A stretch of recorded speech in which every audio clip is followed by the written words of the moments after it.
શ્લોકો સુધી ભગવાન શંકરાચાર્યજીની રચના છે. 13 શ્લોક ધ્રુવ પંક્તિ સહિત.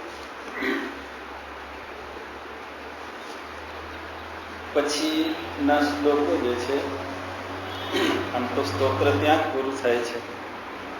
12 શ્લોકો 13મા શ્લોકમાં સમાપ્તિ છે. દ્વાદશ મંજરિકા સ્તોત્ર અથવા પંજરિકા સ્તોત્ર એ અહીં સુધીનું છે, 13મા શ્લોક સુધી. અને ત્યાર પછીના જે બધા શ્લોકો છે એ ભગવાન શંકરાચાર્યજી મહારાજની સાથે વિહાર કરતા, વિચરણ કરતા બીજા શિષ્યો પણ હતા. અને એ બધા શિષ્યોના મુખમાંથી પણ કરુણાસભર કોઈક ને કોઈક શ્લોક સરી પડ્યા. તો બાકીના જે બધા શ્લોકો જે છે એ એમના શિષ્યોના છે. વચ્ચે વચ્ચે કોઈક શ્લોક એવું લાગે રચનાને આધીન કે ભગવાન શંકરાચાર્યજીના એ શ્લોક હોવા જોઈએ, અને હોઈ શકે પણ ખરા. અને એ સંશોધનનો વિષય વિદ્વાનોનો છે. પણ વચ્ચે વચ્ચે આમ ઉત્સાહ આવે ને, તો વચ્ચે વચ્ચે ભગવાન પણ શંકરાચાર્યજી વચ્ચે વચ્ચે કોઈક શ્લોક બોલ્યા હશે. એમાં ઓલે બ્રાહ્મણોની નાત જમતી હોય અને ઓલા શ્લોકો બોલતા હોય તો એને અંદરથી જે બોલવાનો ઉત્સાહ આવે એવી કંઈક પરિસ્થિતિ આમાં નિર્માણ થયેલી હશે. એટલે પુનરપી જનનમ પુનરપી મરણમ એ શ્લોક ભગવાન શંકરાચાર્યજી બોલ્યા હોય વચ્ચે, પછી પાછો આગળ બીજા શિષ્યો બોલ્યા હોય, પાછો વચ્ચે એકાદો શ્લોક બોલી ગયા હોય, તો આવું એ પણ મોટા ભાગના પછીના શ્લોકો જે છે એ એમના શિષ્યો દ્વારા રચાયેલા છે. અને ગઈકાલે આપણે જોયું હતું કે 14મો શ્લોક કે જે પાદ પદ્માચાર્યજીના મુખમાંથી એ નીકળેલો અને એમાં એમણે ગઈકાલે આપણે વાતો કરી કે ઉદર નિમિત્તમ બહુકૃત વેશ, પેટ ભરવા માટેના વેશ ધારણ કરનારા ઘણા બધા લેભાગુ, ઠગ, છેતરનારા આ કેવા વસ્ત્રોમાં? તો કે આવા વસ્ત્રોમાં, કસાય વસ્ત્રોમાં એ જોવા મળે છે, જેનું ચિત્ર એક એક શબ્દમાં એક એક ચિત્ર પાદ પદ્માચાર્યજીએ બતાવ્યું છે. અને ગઈકાલે આપણે એ જોયું, થોડી ઘણી વાતો જોઈ છે, થોડી ઘણી આજે જોઈશું. એમાં શબ્દો જોઈએ તો જટિલો, તો એક જટાધારી, લાંબી લાંબી જટાઓ, દાઢી, મૂછથી યુક્ત એવી વ્યક્તિ આપણી સામે પ્રગટ થાય. એક જ શબ્દમાં પાદ પદ્માચાર્ય કહે છે જટિલો, લાંબી લાંબી જટાવાળા. પછી બીજો શબ્દ કહે છે મુંડી, અથવા લાંબી જટાવાળા ન હોય તો કેવું? તો કે ચકાચક કરેલું છે, મુંડન, એકેય વાળ રહેવા દીધો નથી એવી વ્યક્તિ. ત્રીજી વ્યક્તિ બતાવે છે લુંચિત કેશ, એક એક વાળ ખેંચી ખેંચીને કાઢી નાખેલા છે એવી વ્યક્તિ. એટલે એક ક્ષેત્રમાં ભગવાન શંકરાચાર્યજીએ આમાં કોઈને છોડ્યા નથી, એક ક્ષેત્રને બાકી રાખ્યું નથી, કે જ્યાં જ્યાં એ મોહગ્રસ્ત છે, આસક્તિગ્રસ્ત છે, સમજદારી વગર ગ્રહણ કરેલું છે એવી વ્યક્તિઓને ઢંઢોળે છે. એટલે અહીંયા જેણે સમજદારી રહિત આવી લાંબી લાંબી જટાઓ ધારણ કરી છે, અથવા તો મુંડન કરાવી નાખ્યું છે, અથવા તો એક એક વાળ ખેંચીને એ એવું જીવન જીવનારો છે. અને સાથે સાથે શું કે છે? કાશાયાંબર બહુકૃત વેશ. કાશાયાંબર, કાશાયાંબર એટલે આવા ભગવા વસ્ત્ર, આવા ભગવા વસ્ત્ર ધારણ કરનારો, બહુકૃત વેશ, આવી અનેક વેશભૂષા ધારણ કરી છે. લાંબી જટાવાળો છે તો એની કંઈક વેશભૂષા છે, મુંડન કરનારો છે એની વેશભૂષા છે, અને એક એક વાળ ખેંચી નાખનારો એની કોઈક વેશભૂષા છે. અને આ અનેક પ્રકારની વેશભૂષા એને ધારણ કરી છે. શા માટે ધારણ કરી છે? અને એ ધારણ કરી છે એ હેતુ તો એ સમજીને કર્યો છે, પણ પશ્યન નથી ન પશ્યતી, એ જાણે છે છતાં એ કે આંખ આડા કામ કરે છે, સમજે છે છતાં એ પ્રકારનું જીવન જીવતો નથી. જે પ્રકારે એને જીવનને સ્વીકાર્યું છે, આ સમાજની જવાબદારી, નાગરિક તરીકેની ફરજોનો ત્યાગ કરી અને પરમની પ્રાપ્તિ અર્થે આ એને ગ્રહણ કર્યું છે. લાંબી જટા હોય કે મુંડન હોય કે લુંચિત કેસ હોય કે અનેક પ્રકારના વેશ ધારણ કર્યા હોય, પણ એનું પ્રયોજન શું છે? તો કે આ એ હેતુથી લીધું, પશ્યન અપી ન પશ્યતી, અને છતાં એ ભૂલી જાય છે કે મેં આ બધું એક સારા નાગરિક તરીકેની કર્તવ્યમાંથી હું એમાંથી ઉપરાંત થયો, સમાજ પ્રત્યેનું કર્તવ્ય મેં છોડ્યું, પણ શા માટે આ વેશભૂષાઓ ધારણ કરી છે? તો કે પરમની પ્રાપ્તિ અર્થે. પણ એ જોવે છે છતાં જાણતો નથી, જાણે છે છતાં જાણતો નથી. પશ્યન અપી ન પશ્યતી મૂઢ. કોણ? મૂઢ. અને આ બધો વેશભૂષા શા માટે ધારણ કરી છે? ઉદર નિમિત્તમ.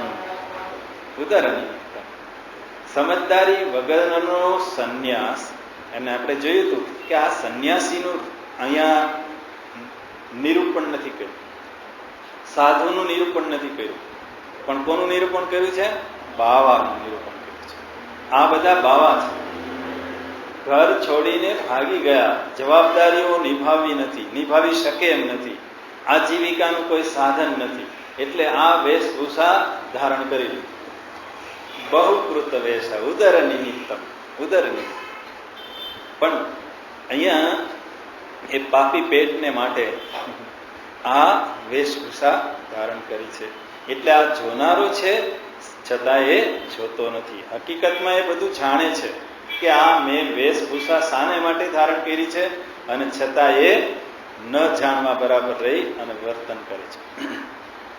એટલે એ મૂઢ છે, અત્યંત મૂઢ છે ભગવાન એ. અને પાદ પદ્માચાર્યજી કહે છે કે આ ભવ પાર કરવા માટે આ વેશભૂષા ધારણ કરી છે, પણ એ વેશભૂષાનો ઉપયોગ એ ક્યાં કરે છે? ઉદર પૂર્તિ અર્થે, પેટનો ખાડો પૂરાય એના માટે એ પ્રયત્ન કરે છે, આધાર લે છે આ વેશભૂષાઓ. અંતરમાં વૈરાગ્ય પ્રાપ્ત થાય એના માટે આ વેશભૂષા છે, અથવા તો વૈરાગ્ય રહિત એ આ વેશભૂષા ધારણ કરે તો એની સ્થિતિ આવી થાય. વૈરાગ્ય વગરનો આ વેશ એ વેશ જ માત્ર રહે, એને ધ્યેયની સિદ્ધિ અર્થે એ સાર્થક થાય નહીં. એટલે કે બાવાના બે બગડે, ન એ સંસારમાં રહી શકે, ન એ પરમને પ્રાપ્ત કરી શકે.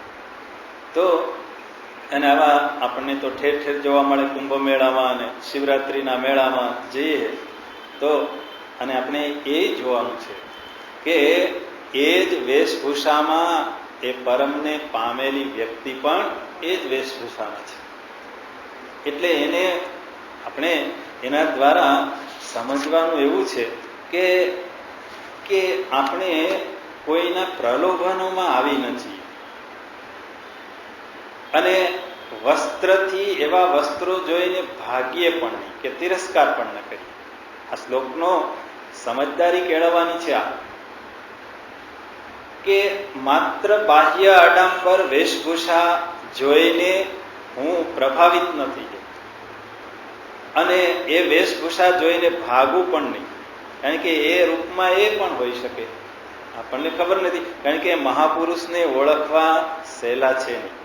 ગઈકાલે આપણે જોયું કોઈ ડિગ્રી નથી, કોઈ વેશભૂષાને આધીને એને ઓળખી શકાય એવું નથી. એને એક ગમે તે રૂપે હોઈ શકે.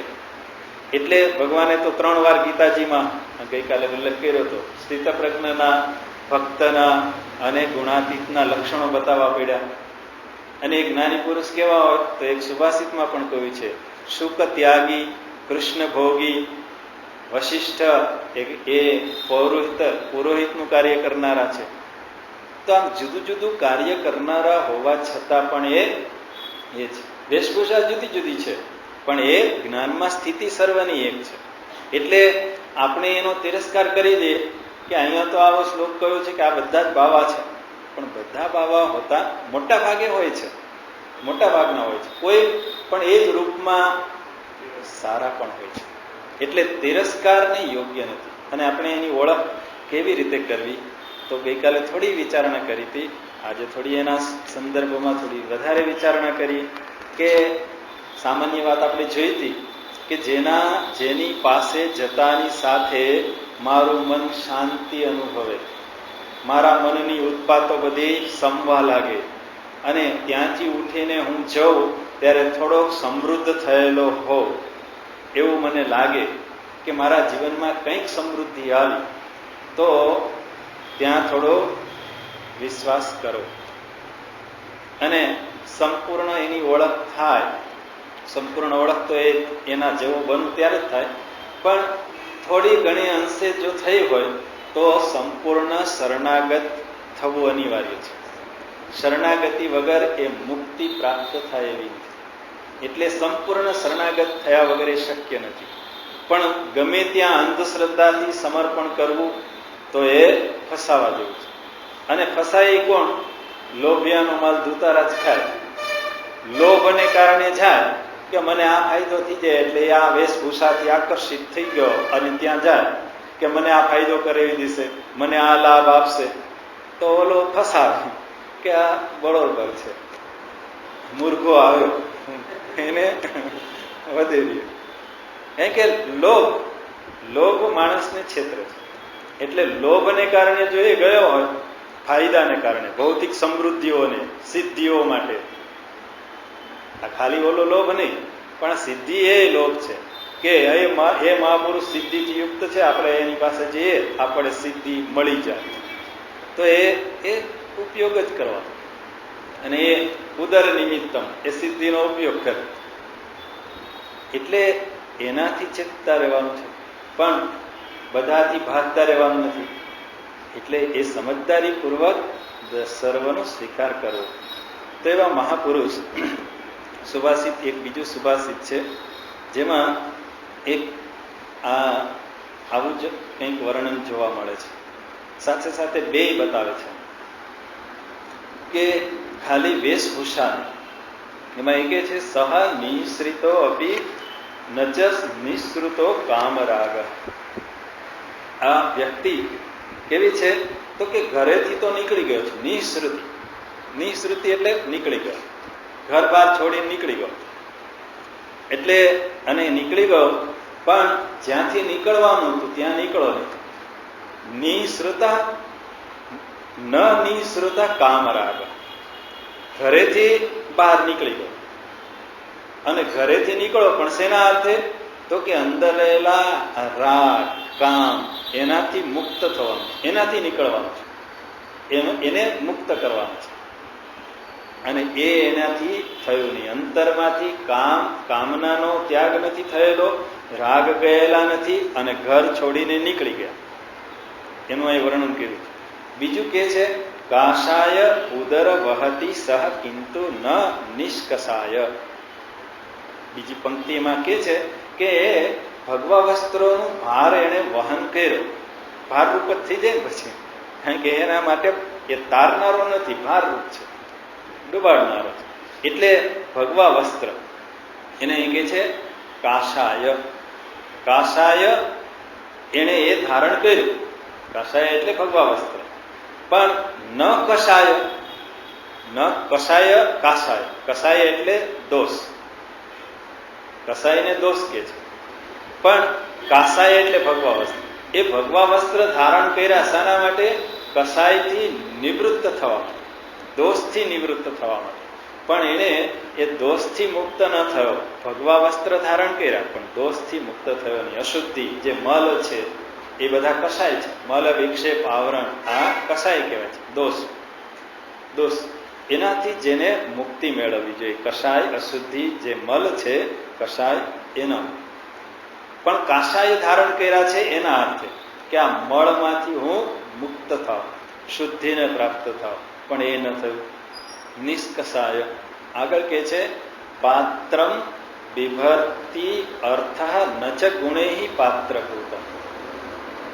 એટલે બે સાથે સાથે સરસ વર્ણન કર્યું છે સુભાષ કે ઘરેથી નીકળી ગયો પણ કામરાગમાંથી નીકળો. બીજું કયું કે ભગવા વસ્ત્ર ધારણ કર્યા પણ કસાયથી મુક્ત થયો, દોષથી મુક્ત ન થયો. ત્રીજું કે છે કે એણે શું ધારણ કર્યું? હાથમાં પાત્ર, ભિક્ષાકણ, કમંડલ અથવા તો ઓલું ખપ્પર. એ હાથમાં એણે ભિક્ષા માટે, અથવા તો કંઈ ન હોય તો કરતલ, આગળ આવશે કરતલ ભિક્ષા. પણ એ પાત્ર જે છે એને એક જ પાત્ર હાથમાં ધારણ કર્યું. બિભરતી, બિભરતી એટલે ધારણ કર્યું. એક પાત્ર એને ધારણ કર્યું. પણ નચ ગુણેહી પાત્રભૂત. પણ એ ગુણયુક્ત પાત્રતા કેળવી નહીં. એ પાત્રતા, એ પાત્ર શું બતાવે છે? એક પાત્ર મારે, એ પાત્ર એટલે ગુણ યોગ્યતા કેળવવાની છે. પાત્ર એટલે યોગ્યતા, પાત્ર એટલે વાસણ પણ થાય. પણ અહીંયા પાત્ર એટલે એને એક પાત્ર ધારણ કર્યું છે પણ યોગ્યતા એને ધારણ ન કરી. એટલે કમંડળું ધારણ કર્યું, ભિક્ષા પાત્ર હાથમાં છે, છતાં પણ એ ગુણથી યુક્ત થયો નથી, યોગ્યતાથી યુક્ત થયો નથી. આવો એ વ્યક્તિ. અને આગળ કે છે લિંગમ વહંતી અપી ભિક્ષુ ન ગૃહી. એ કે લિંગ ધારણ કર્યા છે, આ બધા ચિહ્નો. લિંગ એટલે આ ઘરેથી નીકળી ગયો, ભગવા વસ્ત્ર ધારણ કર્યા, હાથમાં એક કમંડળું ધારણ કર્યું.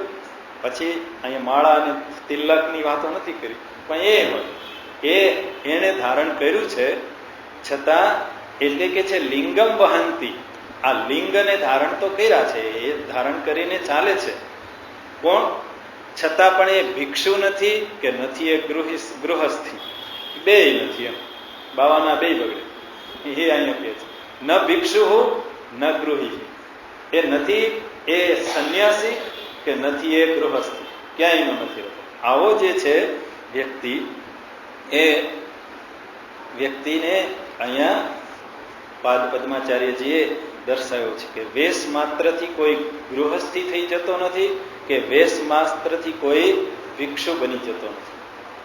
એટલે ગૃહસ્થી એટલે બે ઉદર નિમિત્તમ બહકૃત વેશ, આ બધું જે ધારણ કર્યું છે લિંગ ચિહ્નરૂપ, એ ઉદર નિમિત્તમ પેટને ભરવા માટે આ બધા વેશ ધારણ કર્યા છે. એટલે આ દંભ, આ આડંબર એ ચાલતા જે છે એ અત્યારે જ ચાલે છે એવું નથી. ભગવાન ભાષ્યકારના સમયમાં પણ આ જ આડંબર, આ જ દંભ ચાલતા હતા. અને ગઈકાલે જોયું એમ કે આ જ દંભ અને આચરણ રાવણે પણ સીતાજીનું હરણ કરવા માટે વેશભૂષા ધારણ કરી. એટલે રામ રાજ્યથી આમ તો દરેક યુગમાં આ દંભ અને આડંબર ચાલતા જ રહે છે. પણ અહીંયા આપણને ભગવાન ચેતવે છે જે સ્થાનમાં છીએ ત્યાં, તો આ ઉદર નિમિત્તે ભેખ ન થઈ જવો જોઈએ. ખાસ તો અહીંયા ઉદ્દેશીને કહે છે કે આ જેના માટે જે ધારણ કર્યું છે એ એના માટે રહેવું જોઈએ. ઉદર નિમિત્તે આ વેશ ધારણ કરેલો નથી. અને એ જુએ છે છતાં જાણતો નથી, એ મૂળ છે.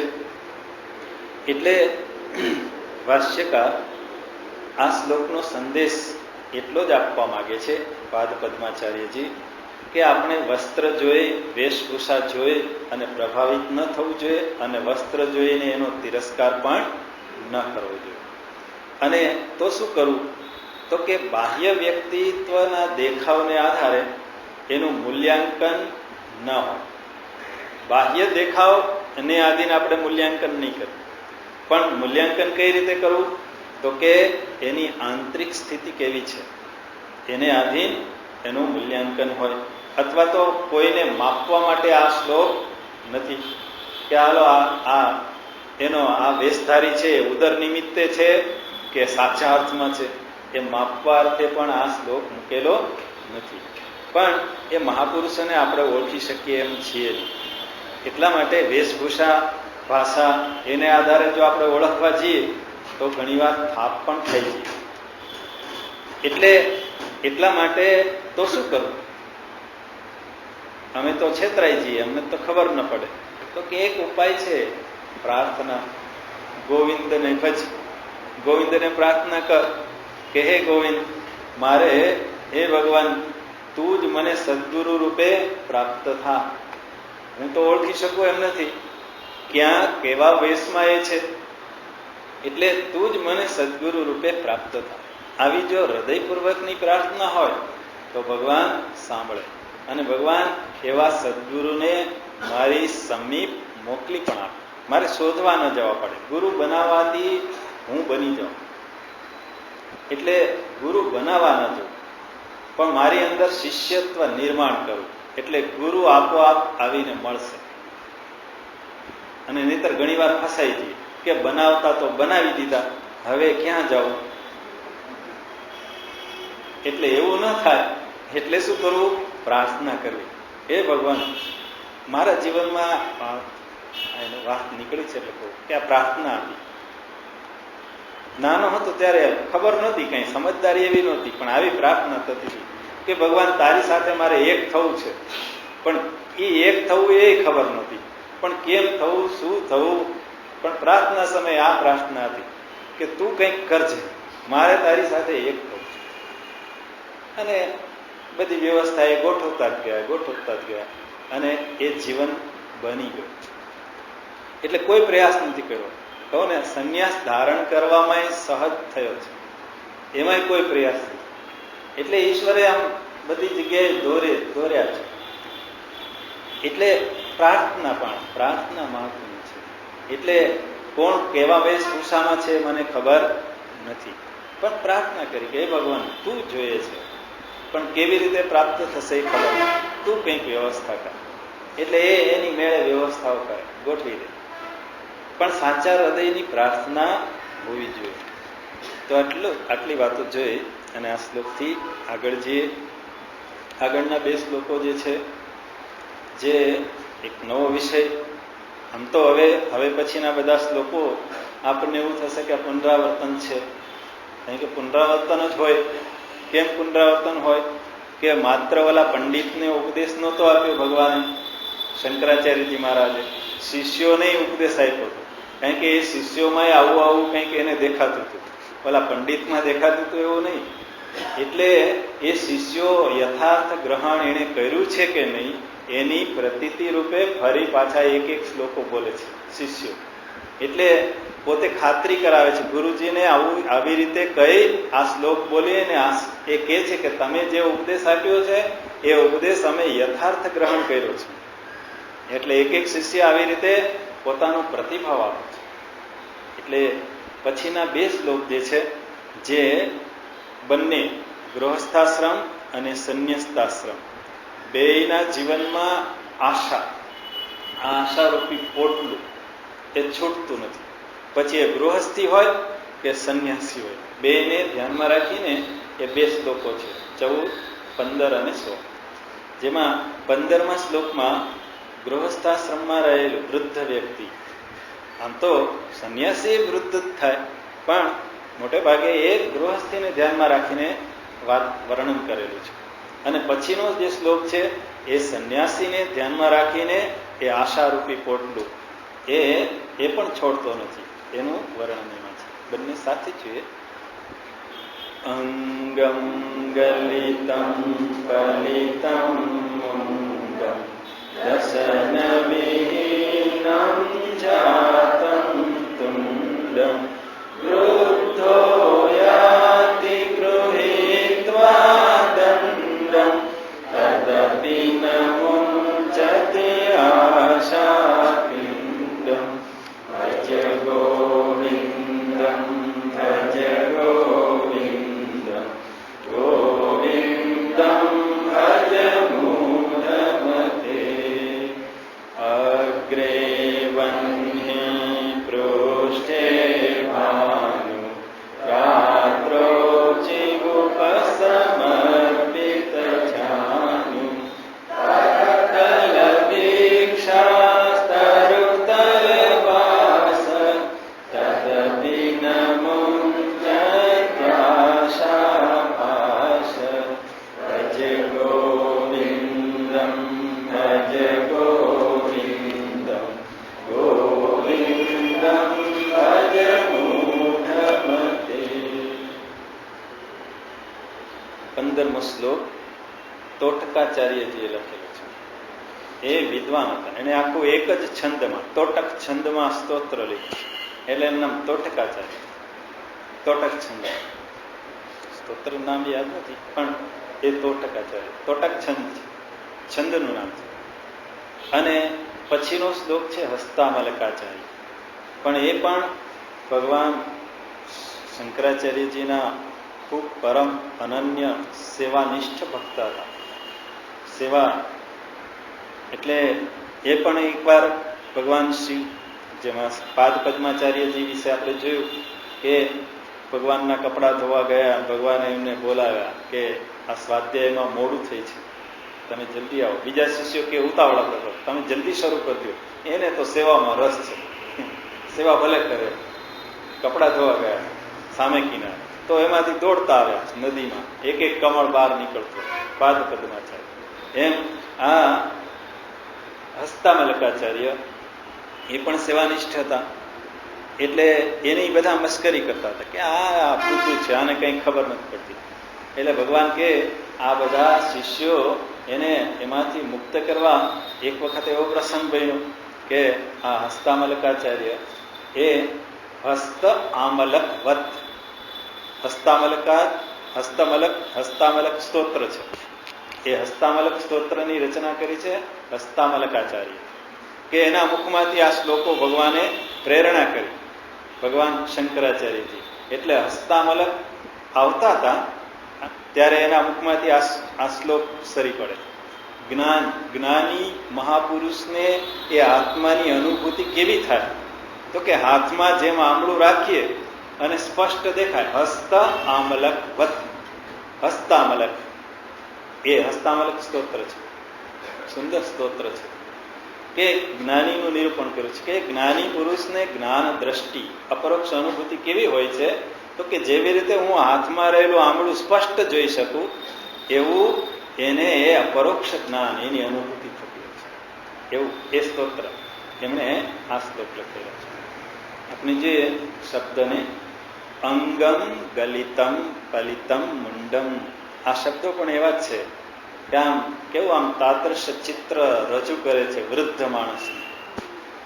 વૃદ્ધ માણસ કેવો હોય તો કે અંગમ ગલિતમ, એના અંગ બધા કેવા ગળી ગયા છે? ગળી ગયા છે. ગલિતમ, અંગમ ગલિતમ.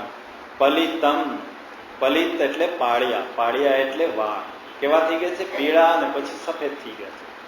વૃદ્ધાવસ્થામાં થઈ જાય ને સફેદ થઈ ગયા. કાળામાંથી પીળા થાય, પીળા પરથી પછી સફેદ થવા, એટલે કે છે પલિતમ. પલિતમ એટલે પાળિયા, વાળ સફેદ, સફેદ વાળ. મુંડમ, વાળે પછી ધીમે ધીમે જતા રહે, ટાલ પડવા માંડે, મુંડન થઈ જાય. અથવા મુંડ દશન વિહીનમ જાતમ તુંડમ. તુંડમ એટલે મુખ, મુખ કેવું થઈ ગયું છે? દશન વિહીનમ. દશન વિહીનમ એટલે દાંત વગરનું. ઓલા બાળક નહીં દાંત તો ન હોય, પણ એનું તો તંદુરસ્ત શરીર હોય, એની ચામડી લથપચી ન ગઈ હોય. પણ વૃદ્ધનું એ દાંત વગરનું મુખ કેવું થઈ જાય? તો કે દશન વિહીનમ જાતમ તુંડમ.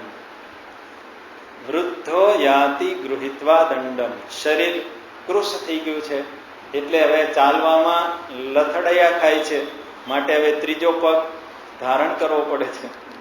એટલે કે છે વૃદ્ધો યાતિ ગૃહિત્વા દંડમ. એ થાય છે ત્યારે ત્રીજો પગ ધારણ કરે, હાથમાં લાકડી. ગૃહિત્વા દંડમ, વૃદ્ધો યાતિ ગૃહિત્વા દંડમ. તદપી, આવી સ્થિતિ છે છતાં પણ ન મુંચતી આશા પિંડ. મુંચતી છોડતો નથી. શું છોડતો નથી? આશાનું પિંડ, આશાનું પોટલું. પિંડ એટલે પિંડ એટલે તો ઓલો લોટનો પિંડ એમ નહીં, અહીં આશાનો પિંડ એટલે આશાનું પોટલું. આશાનું પોટલું છોડતો નથી. અને બીજામાં એવું જ કે છે, આ પદ સરખું જ છે પછીના શ્લોકમાં, ન મુંચતી આશા પાશ. એ આશા પાસમાંથી, આશાના પાસમાંથી, પાસ એટલે બંધન, આશાના બંધનમાંથી મુક્ત થતો નથી. કોણ? એ સંન્યાસીની વાત કરી છે. એ કેવો છે? અગ્રે વન્હી, આગળ અગ્નિ રાખ્યો છે. અગ્રે વન્હી, વન્હી, વન્હી શબ્દ છે. વન્હી, વન્હી એટલે અગ્નિ. હ અને ન, વન્હી એટલે બોલવામાં ઘણાને ભૂલો થાય છે. વન્હી શબ્દ છે. વન્હી એટલે આગ. એટલે આગળ ધૂણી દખાય છે. ધૂણી દખાવીને બેઠા હોય ને, હવે તો બહુ નથી રહ્યા ધૂણી દખાય, નહીતર તો જ્યાં રહેતા હોય ત્યાં ધૂણી હોય જ. આગળ ધૂણી હોય, એ ધૂણીમાં બધું ભસ્મ લગાવે ને રસોઈ બનાવે, બધું એમાં કરે. એ ધૂણી એ સિમ્બોલ છે, પ્રતિકાત્મક છે. એ રાખવા પાછળ પણ એ પ્રયોજન વગર, પ્રયોજન રહ્યું નહીં, ખાલી ધૂણી દખાવીને બેસે. એટલે અગ્રે વન્હી પૃષ્ઠે ભાનુ, પાછળ સૂર્ય. ભાનુ એટલે સૂર્ય. પૃષ્ઠે એટલે આમ તો ઉપર થાય, સૂર્ય ભાનુ. એટલે કહેવાનો અર્થ એમ છે કે ચારે બાજુ પંચાગ્નિ તપ કરનાર. આગળ ધૂણી, આગળ પાછળ ધૂણીઓ અને ઉપર સૂર્ય, પંચાગ્નિ. એ પંચાગ્નિ તપ કરનારો હોય. પછી રાત્રો ચીબુક સમર્પિત જાન. ચીબુક, ચીબુક શબ્દ છે.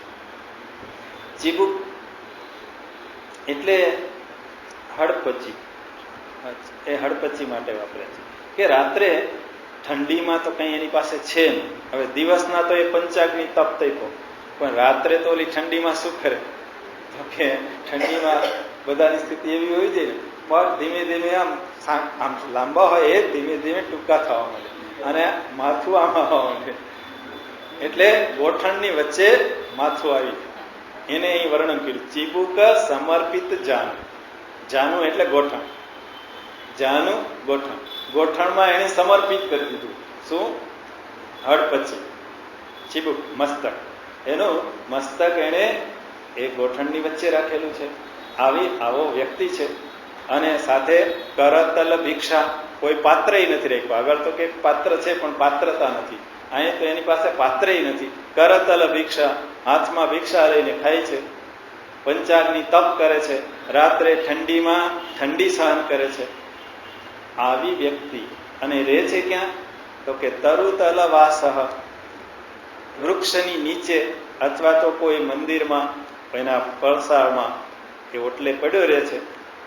તદપી, આવું હોવા છતાં, આટલો ત્યાગ કર્યો છે છતાં એક ત્યાગ નથી કરતો. આશા પાસ ન છોડતો. આ બધું છોડી દીધું, બધું ત્યાગી દીધું, પણ આ આશાનું પોટલું છોડતો નથી. એટલે બંનેનું વર્ણન કરે છે. એમાં પહેલું આપણે જોઈએ એમાં કે છે, પણ આવું વર્ણન ભર્તૃહરિજી મહારાજે સરસ કર્યું છે. વૃદ્ધ માણસ એમાં એ વર્ણન કરતા કે છે, ગાત્રમ હિ ગલિતમ ગરતી હિ ગલિતા. એ કે એના ગાત્રો, એના ગાત્ર એટલે અવ્યય. આ બધા અવ્યયો કેવા છે? અંગો એના બધા શિથિલ થઈ ગયા. દેહ આ ચામડી કેવી થઈ જાય છે? લચકતી થઈ જાય છે.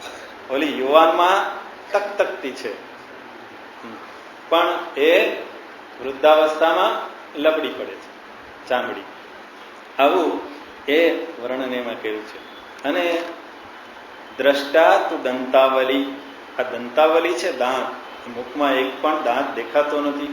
જન્મ્યા ત્યારે એવું મુખ હતું, પણ વૃદ્ધાવસ્થામાં એ દંતાવલી વગરનું મુખ, પોતાને જોવું ન ગમે.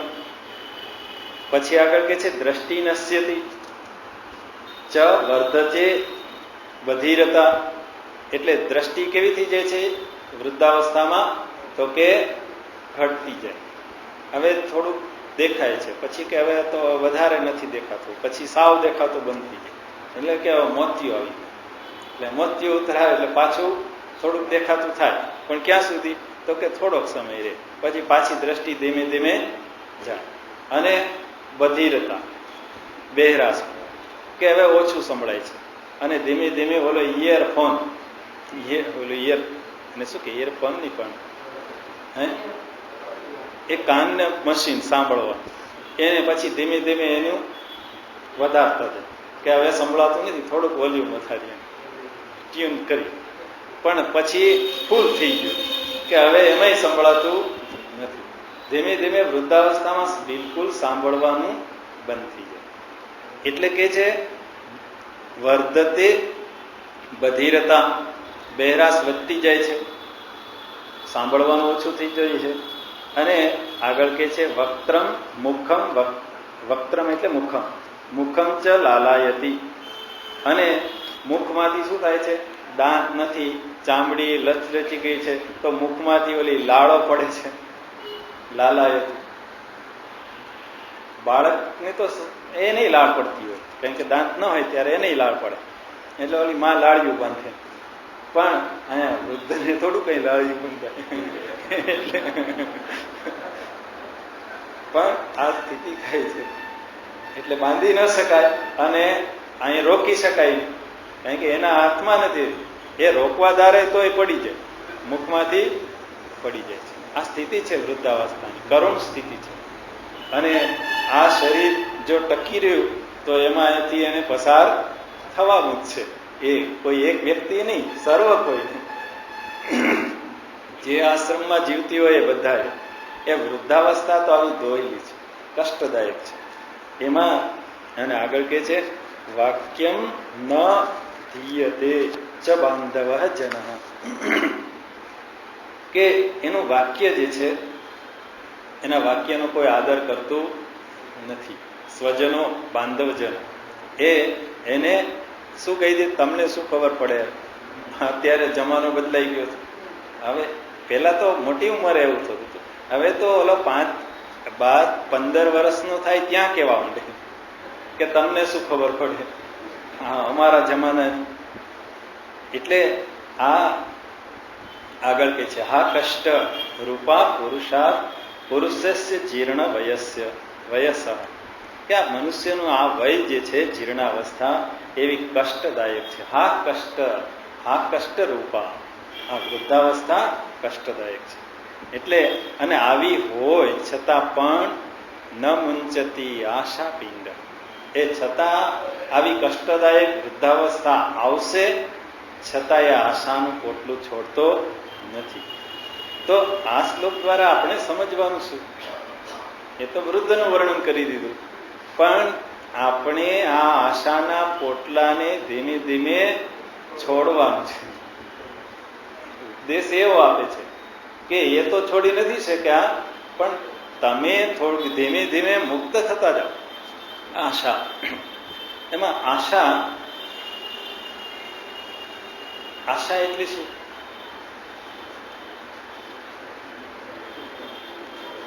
ભવિષ્યની ક્ષણ છે. આશા ને પ્રતીક્ષા, આપણે બે પર્યાય શબ્દો નથી. આશા ને પ્રતીક્ષા બે ભવિષ્યની ક્ષણો છે. આમ તો એક ઈચ્છાનું રૂપ છે, તૃષ્ણા, કામના, આશા, પ્રતીક્ષા. જુદા જુદા સ્વરૂપે એ ઈચ્છાનું એક નામ બની. ભવિષ્યની ક્ષણોને, ભવિષ્યના સંદર્ભને ધ્યાનમાં રાખીને આશા અને પ્રતીક્ષા શબ્દો છે. એટલે આશા જે છે, ભવિષ્યમાં મારે જે પરિસ્થિતિ જોઈએ છે ત્યાં આશા હોય. ભવિષ્યમાં મને આવું જોઈએ છે, ભવિષ્યના સંદર્ભ એ શું છે? આશા છે. એટલે નિર્માણ થશે, આવું થશે, આવું થશે, આવું થશે, એ આશા. આશા કરે ને એટલે આશા કે બાળકો મોટા થશે, પછી પાળશે, પછી પોષશે, એ આશા જ છે.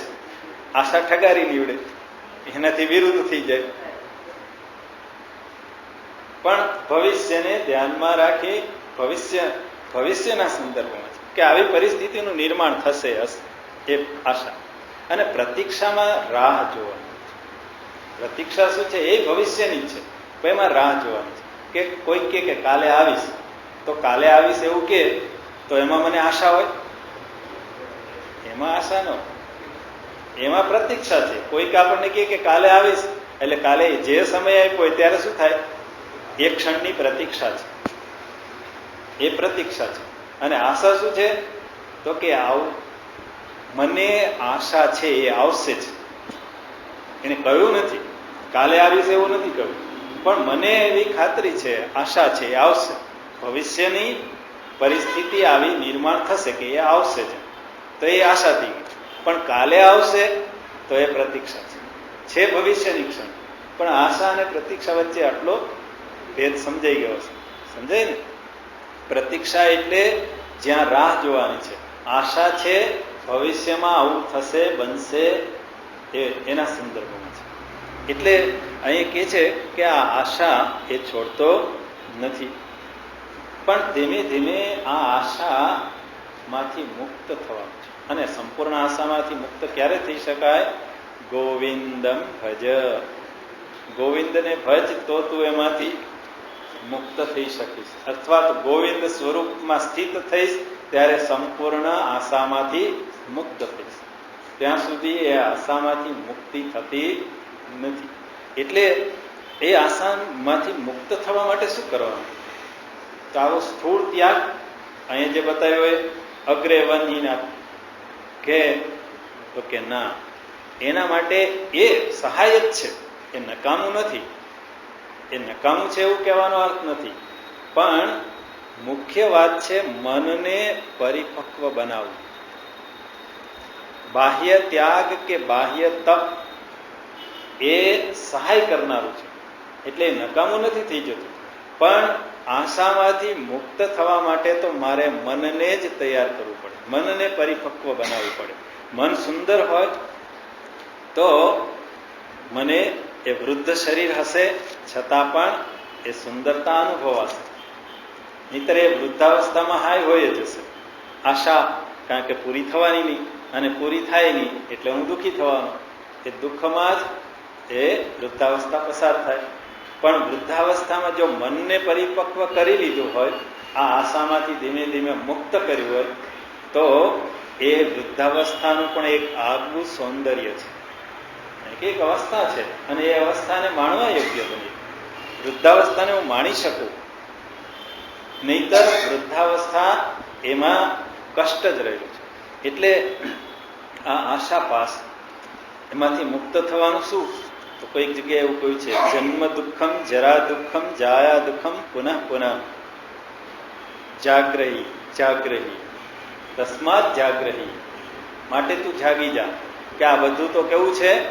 દુઃખદાયક છે. આશા ક્યાં છે એની? આવું જાયા, જરા, જન્મ, દુઃખ, આ બધું એ દુઃખરૂપ છે. જન્મ દુઃખરૂપ છે, જરાવસ્થા એટલે વૃદ્ધાવસ્થા દુઃખરૂપ છે, જાયા, જાયા દુઃખમ, જાયા એટલે પત્ની, એ પણ આપને લાગે છે સુખરૂપ છે. પતિ, પત્ની માટે પતિ, પણ એ બધા સુખના સ્ત્રોત નથી. એટલે માટે તું જાગ, જાગ્રહી જાગ્રહી, એના પ્રત્યે આશા રાખ નહીં. કેવી આશા રાખ નહીં? કે એ મને સુખી કરશે, એ મારી ધ્યાન રાખશે, એ મારી સંભાળ કરશે, કે એ મારી યારે એ વૃદ્ધ થાય તો એ ક્યાં કરી શકે? આશા ઠગારી નીવડે. એ કઈ આશા રાખી અને કેટલા અંશે ફળીભૂત થાય એ નક્કી નથી. તો હું એને પ્રસન્નતાપૂર્વક એમાંથી મુક્ત નથી જાઉં, સમજદારીપૂર્વક એ આશાઓના ખોટલાઓમાંથી. એટલે શું થાય? આશામાંથી મુક્ત થવા માટે શું કરવા? તો કે નિરપેક્ષ બને. નિરપેક્ષ, અપેક્ષા રહિત, નિરપેક્ષા, નિરપેક્ષ. મારા જીવનમાં ધીમે ધીમે અપેક્ષાઓ ઓછી કરતો જાઉં.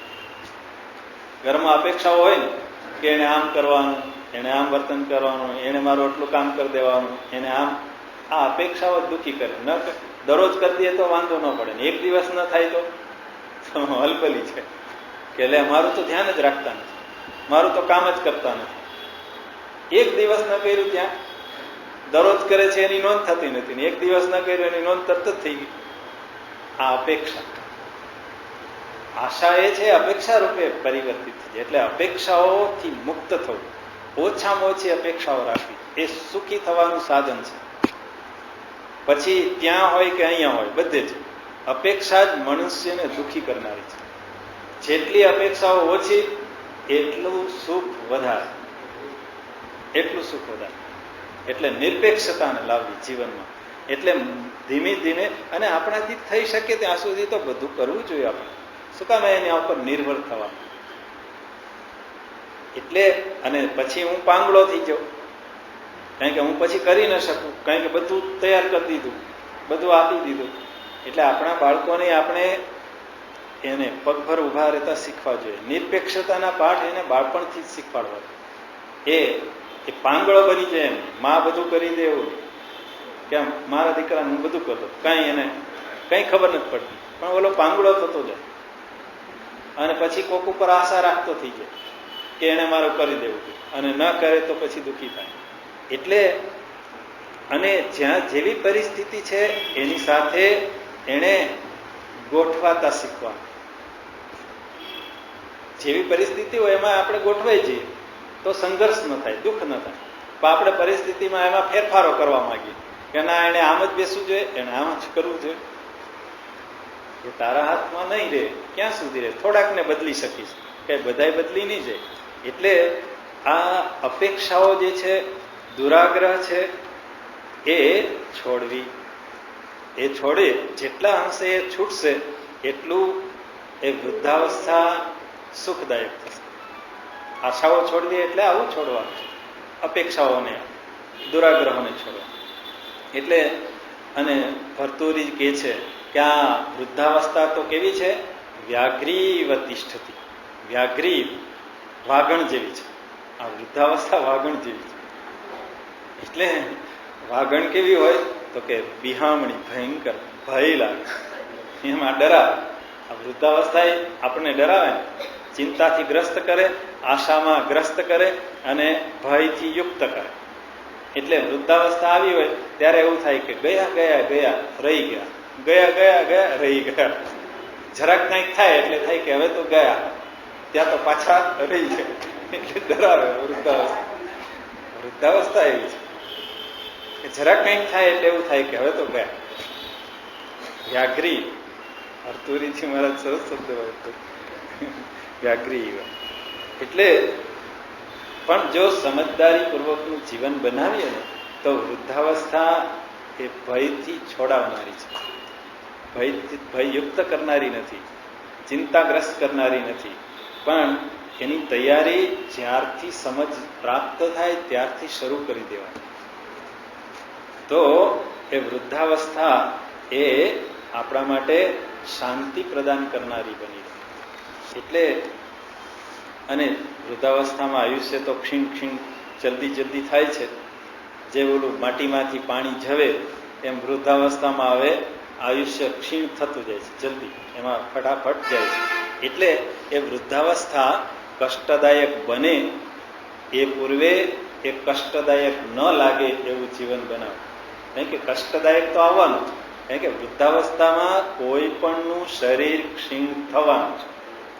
પછી એ રાજા હોય કે રંક હોય, ગૃહસ્થી હોય કે સંન્યાસી, બધાનું વૃદ્ધાવસ્થામાં શરીર વૃદ્ધકૃષ્ટ થવાનું અને એ કષ્ટ આપવાનું. પણ એ કષ્ટ આપે એ પેલા હું કષ્ટથી મુક્ત થઈ જાઉં. કષ્ટ આપે છતાં એનું કષ્ટ આપવાનું સામર્થ્ય ન રહે એવું જો જીવન બનાવી દો તો વૃદ્ધાવસ્થામાં સૌંદર્ય છે, એ માણવા લાયક છે. એવી વૃદ્ધાવસ્થા અહીં બનાવે. એટલે આશાના પિંડ, આશાના પોટલા ધીમે ધીમે છોડો. એટલે તો અને એ કોણ છોડાવે? સત્સંગ. અને એ તો તમને અહીં મળે છે, ઈશ્વરનો અનુગ્રહ છે કે જે આ આશાના પોટલામાંથી મને વારંવાર સત્સંગ છોડાવે. સત્સંગ, ભજન, ગોવિંદનું ભજન. તો એના માટે આ માર્ગને અપનાવતો રહો તો સમજદારીથી જ્ઞાન વૃદ્ધ થવાનું. સમજદારી કેળવવી એટલે શું થવાનું? જ્ઞાન વૃદ્ધ થવાનું. શરીર તો વૃદ્ધ થશે પણ મનને જ્ઞાનથી વૃદ્ધ કરવું, નહીતર એ કષ્ટ આશાથી યુક્ત જ રહેશે. તો એવું મન જે છે પરિપક્વ મન, તો વૃદ્ધાવસ્થા આરામથી સુખપૂર્વક આનંદમાં એ પસાર થઈ જશે. એવું અહીંયા ઉદ્દેશ છે આ શ્લોકનો. આગળનો શ્લોક છે એને આપણે કાલે જોઈશું. પૂર્ણમદ પૂર્ણમિદં પૂર્ણાત પૂર્ણમુદચ્યતે પૂર્ણમેવાવશિષ્યતે